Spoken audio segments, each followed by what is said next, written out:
Assalamualaikum, ketemu lagi dengan aku, emaknya 3G.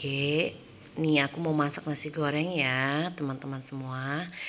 Boleh diikuti resep aku nanti.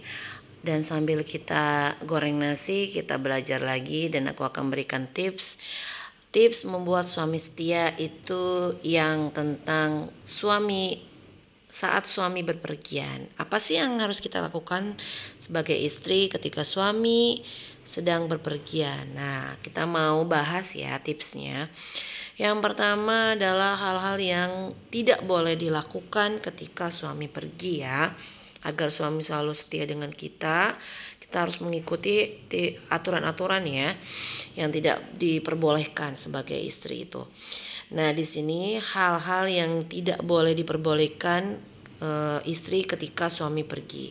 Yang pertama, pergi keluar. Jika istri pergi keluar rumah, baik dalam keadaan tidak ada masalah maupun ada masalah, itu harus minta izin dulu sama suami ya.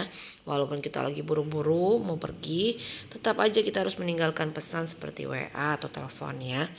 Itu yang harus dilakukan karena di situ memang udah ada dalilnya ya di Al-Quran memang tidak boleh istri itu meninggalkan rumah tanpa seizin suami. Dan yang kedua adalah memelihara diri. Maksudnya apa sih memelihara diri? Ya kita harus bukannya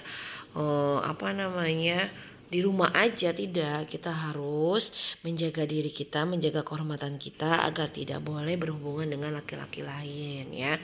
Tidak boleh, kita harus benar-benar jaga, tidak boleh bercanda dengan suami orang, tidak boleh bercanda dengan tetangga laki-laki. Kita harus jaga, benar-benar kita harus jaga kehormatan kita ya, memelihara diri kita. Oke, agar benar-benar kita itu menjaga kehormatan rumah tangga dan suami ya. Dan yang ketiga adalah tidak boleh menerima orang lain masuk ke rumah. Di sini benar-benar tidak boleh menerima orang lain, apalagi itu laki-laki tanpa seizin suami. Tidak boleh ya, istri tidak boleh menerima tamu apalagi itu laki-laki ya tanpa seizin suami. Karena Rasulullah itu memang bersabda, di sini seorang istri dilarang mengizinkan orang lain masuk ke dalam rumahnya kecuali ada izin dari suaminya. Itu hadis riwayat Muslim. Itu benar-benar yang kita harus lakukan ya. Hal-hal yang harus kita lakukan tadi, pergi ke rumah harus izin dengan suami dan memelihara diri. Kemudian yang terakhir, tidak boleh menerima orang lain masuk ke dalam rumah kita, apalagi itu laki-laki. Gitu teman-teman semua, bunda-bunda ya. Boleh tips-tips ini diterapkan ya untuk bunda-bunda semua.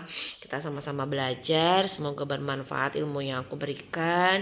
Kita sama-sama sharing. Iya, ini anakku lagi bantuin masak tuh, dia lagi ngongseng-ngongseng nasi goreng.